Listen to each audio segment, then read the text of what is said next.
अस्सलाम वालेकुम स्टूडेंट्स। तो आज हम स्टार्ट करने वाले हैं हमारा लेक्चर नंबर 4 और लेक्चर नंबर 4 में हम पढ़ेंगे फ्रेज़ कि फ़्रेज़ क्या होता है।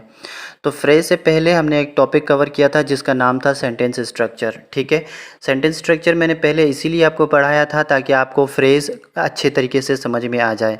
तो बेटा याद रखिएगा कि लेटर मिलकर वर्ड्स बनाते हैं और वर्ड्स मिलकर फ्रेज़ बनाते हैं, फ्रेज़ मिलकर क्लास बनाते हैं और क्लास मिलकर सेंटेंस बनाते हैं। यानी कि हरफ मिलकर लफ्ज़ बनाते हैं और लफ्ज़ मिलकर जुमले बनाते हैं, जुमले मिलकर नामुकम्मल फ़िक्रे बनाते हैं और नामुकम्मल फ़िक्रे मिलकर मुकम्मल फ़िक्रे बनाते हैं।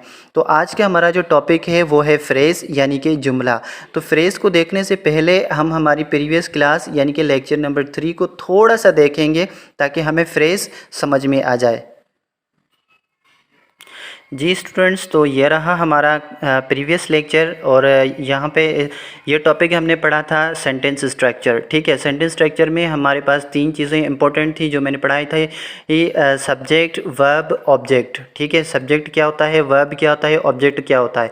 तो सब्जेक्ट किसी काम को सरअंजाम देने वाला होता है, वर्ब कोई भी एक्शन यानी कि कोई काम जो होता है वो कैसे होता है, और ऑब्जेक्ट यानी कि मफ़ऊल काम जो सरअंजाम दिया हो। ठीक है, उसे हम ऑब्जेक्ट कहते हैं।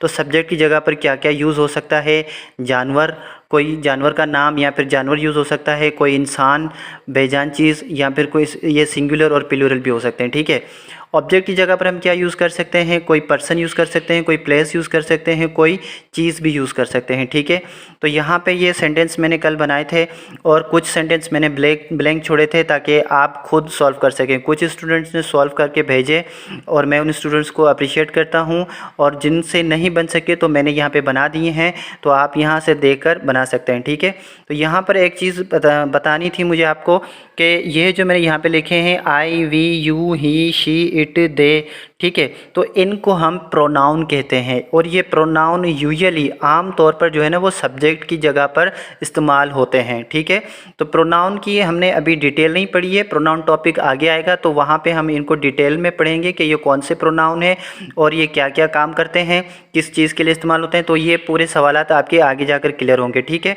तो मैंने कल सेंटेंस बनाए थे यहाँ तक। तो आज यू टीच उर्दू, आप उर्दू पढ़ाते हैं, तो आप जो हैं वो काम करने वाले हैं। ठीक है, और कौन सा काम करने वाले हैं, उर्दू का काम करने वाले हैं। कैसे करने वाले हैं, पढ़ाने वाले हैं। ठीक है, ही ईट्स बिरयानी, ही क्या हो जाएगा हमारा सब्जेक्ट हो जाएगा, बिरयानी क्या हो जाएगा हमारा ऑब्जेक्ट हो जाएगा, और काम कैसे होने वाला है, खाने से वो काम होने वाला है। ठीक है, शी लाइक्स मैंगो, वो आम खाती है। अच्छा, वो क्या खाती है, आम खाती है। अब कैसे, सॉरी, वो आम पसंद करती है, खाती नहीं है बल्कि आम पसंद करती है। तो वो आम पसंद करती है, वो क्या पसंद करती है, आम पसंद करती है। और जो एक्शन वो कैसे हो रहा है, पसंद का हो रहा है। ठीक है, इट प्लेज विथ बॉल, वो बॉल के साथ, गेंद के साथ खेलता है। ठीक है, कैसे क्या करता है, प्लेज यानी कि खेलता है। दे विजिट जू, वो जानवरों का बाग घूमते हैं। ठीक है, तो यहाँ पे आपका सब्जेक्ट, वर्ब और ऑब्जेक्ट क्लियर हो गया। अब हम चलते हैं हमारे आज के लेक्चर के पास।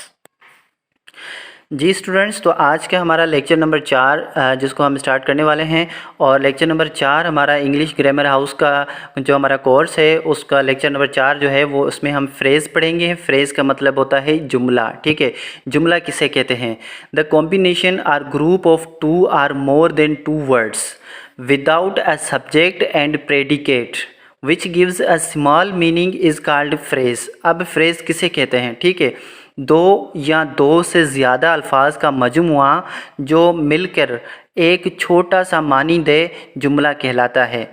यहाँ पे देखें, मैंने वर्ड सब्जेक्ट को अंडरलाइन किया है और प्रेडिकेट को अंडरलाइन किया है। ठीक है, तो यहाँ पे कॉम्बिनेशन का मतलब होता है मिलाना। ठीक है, कॉम्बिनेशन और ग्रुप यानी कि अल्फाजों का मजमुआ। ठीक है, combination or group of 2 or more than 2 words, यानी कि 2 या 2 से ज़्यादा अल्फाज होंगे तो उनको हम जो है ना फ्रेज़ कहेंगे। ठीक है, लेकिन वो क्या होगा, विदाउट सब्जेक्ट एंड प्रेडिकेट। अब प्रेडिकेट का मतलब क्या होता है, वर्ब। आप यहाँ पे वर्ब समझ लें, फिर आगे प्रेडिकेट को भी हम क्लियर कर लेंगे। ठीक है, यानी कि सब्जेक्ट और वर्ब के बगैर जो सेंटेंस होगा उसको हम जो है फ्रेज़ कहेंगे।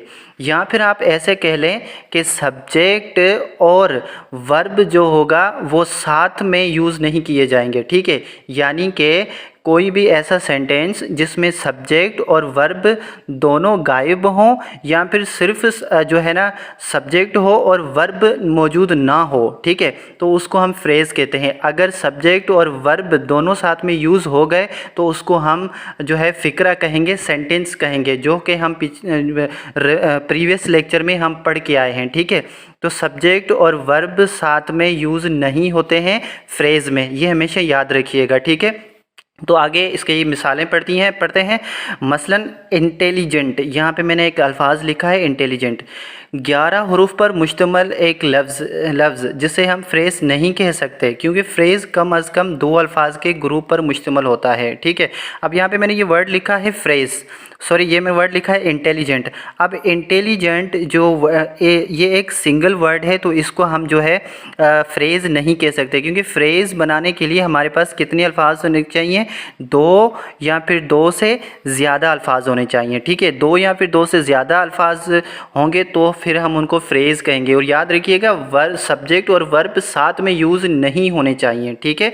यहाँ पर हम थोड़ी सी फ़िक्रे की डेफिनेशन भी देख लेंगे, यानी कि सेंटेंस की डेफिनेशन को भी देख लेंगे, क्योंकि यहाँ पे एक चीज़ मैंने लिखी है, देखें कि दो या 2 से ज़्यादा अल्फाज का मजमुआ जो मिलकर एक छोटा सा मानी दे।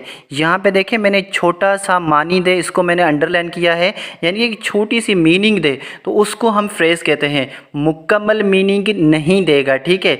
ये एक छोटा सा सेंटेंस होगा जो कि छोटी सी मीनिंग देगा, और वो मीनिंग जो होगी वो मुकम्मल नहीं होगी, ठीक है। यानी कि कंप्लीट मीनिंग नहीं होगी, उसका कंप्लीट सेंस नहीं बन रहा होगा, बात हमें समझ में नहीं आ रही होगी, तो उसको हम फ्रेज़ कहते हैं। तो यहाँ पे से फ़िक्रे और सेंटेंस की डेफिनेशन मैंने यहाँ पे लिखी है, a group of few words which gives complete meaning और सेंस, ठीक है, इज़ कॉल्ड सेंटेंस। सेंटेंस हम किसे कहते हैं? अल्फाजों का मजमुआ, कुछ अल्फाजों का मजमुआ जो कि हमें कंप्लीट सेंस देता है या फिर कंप्लीट मीनिंग देता है, ठीक है। यानी कि उस जुमले में हमें बात पूरी समझ में आ जाती है कि जुमला कहना क्या चाह रहा होता है, ठीक है, सामने वाला बात असल क्या कहना चाह रहा होता है, तो उसको हम जो है ना सेंटेंस कहते हैं। फ्रेज़ में हम बात को समझ नहीं पा रहे होते कि सामने वाला कहना क्या चाह रहा है, ठीक है। तो चलते हैं कुछ एग्जांपल्स के पास। ये हमारे पास फ्रेज़ की एग्जांपल्स हैं।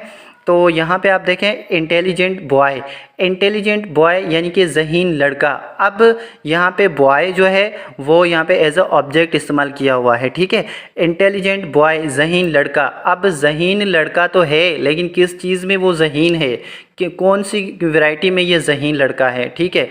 हंग्री फॉक्स, भूखी लोमड़ी, ठीक है, भूखी लोमड़ी। अब यहाँ पे देखें कोई भी आपको वर्ब इस्तेमाल किया हुआ यहाँ पे नहीं मिलेगा, कोई भी सब्जेक्ट इस्तेमाल किया हुआ नहीं मिलेगा, ठीक है। अब भूखी लोमड़ी क्या, यानी कि इसके बाद क्या होने वाला है, क्यों वो भूखी है, कुछ खाना चाहती है या क्या मसला है, ठीक है। थर्स्टी क्रो, अब थर्स्टी क्रो मतलब प्यासा कौवा। अब ये फ्रेज़ बन गया, क्योंकि यहाँ पे जो है ना थर्स्टी यानी कि प्यास लगना। अब ये वर्ब इस्तेमाल किया हुआ है, लेकिन यहाँ पे सब्जेक्ट नहीं है, ठीक है। याद रखिए मैंने कहा था सब्जेक्ट और वर्ब जो है ना वो साथ में इस्तेमाल नहीं किए हुए हों तो उसको हम जो है फ्रेज़ कहते हैं, ठीक है। अब चौथी मिसाल देख लेते हैं। ओल्ड मैन यानी कि बूढ़ा आदमी, यहाँ पे कोई भी सब्जेक्ट और वर्ब इस्तेमाल नहीं किया गया। वेरी ब्यूटीफुल फ्लावर्स, अब वेरी ब्यूटीफुल फ्लावर्स यानी कि बहुत ही खूबसूरत फूल। अब यहाँ पे भी कोई वर्ब इस्तेमाल नहीं किया गया और कोई भी सब्जेक्ट इस्तेमाल नहीं किया हुआ है, ठीक है। शाइनिंग स्टार्स, अब शाइनिंग को अगर हम देखें तो यहाँ पे आप कहें ये वर्ब है, जी हाँ वर्ब है, तो यहाँ पे देखें सब्जेक्ट इसके साथ इस्तेमाल नहीं किया हुआ है, ठीक है। अगर सब्जेक्ट इस्तेमाल किया हुआ होगा तो फिर ये क्या बन जाएगा, तो ये हमारे पास ये जो है ना वो फ़िक्रा बन जाएगा, सेंटेंस बन जाएगा जो कि कंप्लीट मीनिंग देगा। बॉयज़ इन द क्लास, लड़के जमात में, यहाँ पर लड़के क्लास में। अब लड़के क्लास में क्या, लड़के जो है वो क्लास में हैं। अब वो क्लास में पढ़ाई कर रहे हैं, मस्ती कर रहे हैं, क्या कर रहे हैं उसका हमें कुछ भी नहीं पता, यानी कि ये जो है ना कंप्लीट सेंस नहीं दे रहा है, यहाँ पे कंप्लीट मीनिंग नहीं आ रही, ठीक है जी। डॉग इन द केज, कुत्ता पिंजरे में। अब कुत्ता पिंजरे में है, अब इसको कैद किया गया है, क्या हुआ है, कैसे गया, इसका हमें कुछ पता नहीं है, ठीक है जी। अ ब्यूटीफुल रेड पेन, एक खूबसूरत लाल कलम। ठीक है, अब यहाँ पे देखें कोई भी जो है ना यहाँ पे वर्ब इस्तेमाल नहीं किया गया है। टू द ऑफिस, ऑफिस या दफ्तर की तरफ, यहाँ पे भी कोई सब्जेक्ट या फिर कोई वर्ब इस्तेमाल नहीं किया हुआ।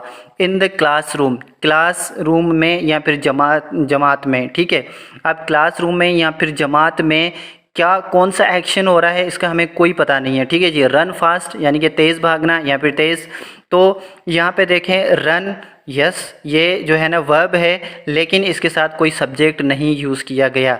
तो याद रखिए सब्जेक्ट और वर्ब साथ में नहीं आएंगे। ठीक है, जब ये दोनों साथ में आ जाएंगे तो इनको ये एक फ़िक्रा बन जाएगा जो कि मुकम्मल मानी देगा। ठीक है, तो इस टॉपिक को मज़ीद समझने के लिए हम आगे बढ़ते हैं और अब इंशाल्लाह आपको समझ में आ जाएगा। जी स्टूडेंट्स, तो मैंने यहाँ पे कुछ फ़िक्रे बनाए हैं। ठीक है, आई सा अ बाल अंडर द टेबल। ठीक है, ये एक मुकम्मल फ़िक्रा है जो कि हमें मुकम्मल मीनिंग दे रहा है। ठीक है जी, मैंने टेबल के नीचे एक गेंद देखी। ठीक है, मैंने टेबल के नीचे एक गेंद देखी। तो ये एक मुकम्मल फ़िक्रा है जो कि कंप्लीट सेंस दे रहा है, जिसे हमें समझ में आ रहा है। ठीक है, अब ये एक मुकम्मल फ़िक्रा है तो इसमें मुझे फ्रेज़ बनाने हैं। फ्रेज़ मैं कैसे बनाऊंगा? फ्रेज़ बनाने के लिए मैं क्या करूंगा यहाँ पे, मैं यहाँ पे क्या करूँगा कि यहाँ पे जो आई है वो सब्जेक्ट है, तो मैं आई और सा को यहाँ पे निकाल लेता हूँ। ठीक है, क्योंकि सा का मतलब होता है वर्ब, ये वर्ब है। ठीक है, देखा। अब इसको हम यहाँ से निकाल लेते हैं तो फिर ये अ बाल क्या हो जाएगा, हमारा फ्रेज़ हो सकता है।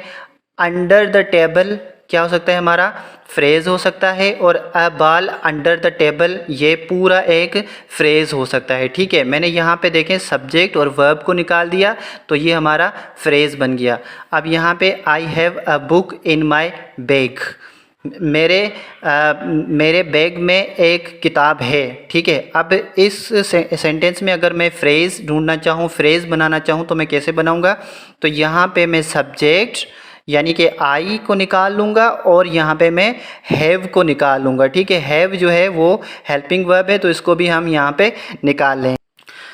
अब अगर हमने आई हैव को निकाल दिया तो फिर कितने फ्रेज़ जो है ना इस एक सेंटेंस में बन सकते हैं। ठीक है, तो यहाँ पे हम देखें अ बुक, एक किताब। ठीक है, इन माई बैग, मेरे बैग में। ठीक है, यहाँ पे देखें कोई वर्ब इस्तेमाल नहीं हो रहा है, कोई सब्जेक्ट इस्तेमाल नहीं हो रहा है, तो अ बुक जो है वो एक फ्रेज़ है। ठीक है, फिर इन माई बैग ये एक अलग से फ्रेज़ है। ठीक है, इन माई बैग ये एक अलग से फ्रेज़ है। अगर हम इनको मिलाएं तो फिर ये एक कंप्लीट फ्रेज़ बन जाएगा। A book in my bag ये भी एक फ्रेज़ है, यानी कि इस एक सेंटेंस में कितने फ्रेज़ बन रहे हैं? 3 फ्रेज़ बन रहे हैं। ठीक है, फिर नीचे चलते हैं। He is a brilliant student, अब इसमें मुझे फ्रेज़ ढूंढना है तो फिर मैं क्या करूँगा? ही जो है वो सब्जेक्ट है, इसको मैं निकालूँगा। इज़ जो है ये हेल्पिंग वर्ब है, इसको भी हम निकाल लेंगे क्योंकि ये वर्ब है। अब क्या? अ ब्रिलियंट, एक ज़हीन, अब ये भी क्या हो जाएगा? एक फ्रेज़ बन जाएगा। या फिर अ ब्रिलियंट स्टूडेंट, एक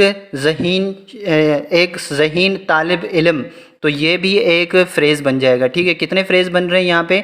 यहाँ पे मैं सिर्फ यहाँ एक अ ब्रिलियंट लिखूँ तो ये भी जो है ना एक फ्रेज़ बन गया। और यहाँ पे अ ब्रिलियंट स्टूडेंट अगर मैं यहाँ पे बनाऊँ, ब्रिलियंट स्टूडेंट, यहाँ पे ई आएगा, यहाँ पे शायद ए आएगा, तो इसको आप देख लीजिएगा। ब्रिलियंट स्टूडेंट, तो ये भी एक फ्रेज़ बन गया। ठीक है, तो एक सेंटेंस में कितने फ्रेज़ बन रहे हैं? 2 फ्रेज़ बन रहे हैं। ठीक है, यहाँ पे थर्ड सेंटेंस है the boy in the blue shirt won the race. तो इस सेंटेंस में आप खुद देखें कि कितने फ्रेज़ बन सकते हैं। ठीक है, अच्छा, अब आप कैसे क्या करेंगे? यहाँ पे वीडियो को पॉज करेंगे, पॉज करके फिर आप जो है ना ये देखेंगे कि इसमें कितने फ्रेज़ आ रहे हैं और कितने जो है ना जो सब्जेक्ट कौन सा है और वर्ब कौन सा है वो निकाल लीजिएगा। ठीक है, फिर वीडियो प्ले करके देखिएगा ताकि फिर आपको जो है ना समझ में आ जाए। तो यहाँ पे सब्जेक्ट क्या है? द बॉय सब्जेक्ट है और वर्ब कौन सा है? वॉन। वॉन का मतलब जीतना। ठीक है, तो यहाँ पे इन ब्लू शर्ट, ठीक है, ये हमारा फ्रेज़ हो गया। द रेस, ये हमारा फ्रेज़ हो गया। ठीक है, यहाँ पर सिर्फ इन बिलू लिखेंगे तो भी हमारा फ्रेज़ बन जाएगा, क्योंकि फ्रेज़ बनाने के लिए हमें कितने अल्फाज की ज़रूरत होती है? सिर्फ 2 अल्फाज की ज़रूरत होती है, या फिर 2 से ज़्यादा भी हो सकते हैं। ठीक है, तो इन ब्लू शर्ट, या फिर the race. The boy won, अब देखें द बॉय ये सब्जेक्ट है, वॉन वर्ब है। ठीक है, इनको मिलाकर लिखेंगे द बॉय वॉन, तो लड़का जीत गया। अब हमें पूरा सेंस दे रहा है, पूरी मीनिंग दे रहा है। ठीक है, तो कंप्लीट मीनिंग दे रहा है। तो यहाँ पे हमने देखा कि कोई भी एक सेंटेंस हो, कोई भी एक फ़िक्रा हो, मुकम्मल सेंटेंस हो, तो उसमें से हम जो है फ्रेज़ को कैसे जो है ना बना सकते हैं, एक सेंटेंस में कितने फ्रेज़ बन सकते हैं। ठीक है, यहाँ पर आप देखें एक सेंटेंस में हमने कितने फ्रेज़ निकाले? अ बाल अंडर द टेबल, 2 फ्रेज़ निकाल लिए। यहाँ पे सेंटेंस था तो अ बुक अलग से बन रहा है, इन माई बैग ये फ्रेज़ अलग से बन रहा था, और a book in my bag अलग से बन रहा है। कैसे हमने बनाया इसे ये फ्रेज़? हमने सिर्फ क्या किया? सब्जेक्ट और वर्ब को निकाल लिया यहाँ से। ठीक है, तो अब he is a brilliant student, तो हमने ही इज़ को सेपरेट कर लिया। अ ब्रिलियंट भी एक फ्रेज़ है और अ ब्रिलियंट स्टूडेंट भी एक फ्रेज़ है। ठीक है जी। The boy in blue shirt won the race, इसमें हमने देखा, तो यहाँ पे क्या हो जाएगा? In blue shirt. ठीक है, इन ब्लू शर्ट, तो ये भी जो है हमारा फ्रेज़ बन जाएगा। द रेस जो है वो भी जो है क्या बन जाएगा? फ्रेज़ बन जाएगा। ठीक है, तो याद रखिएगा ऐसा सेंटेंस जिसमें सब्जेक्ट वर्ब दोनों साथ में ना आए। ठीक है, वर्ब आए तो सब्जेक्ट ना हो, सब्जेक्ट मौजूद ना हो, अगर सब्जेक्ट मौजूद हो तो वर्ब मौजूद ना हो, तो ऐसे सेंटेंस को हम क्या कहते हैं? फ्रेज़ कहते हैं। ठीक है, तो चलें अब फ्रेज़ और सेंटेंस दोनों में डिफ्रेंशिएट क्या है, दोनों में फ़र्क क्या है वो देखते हैं।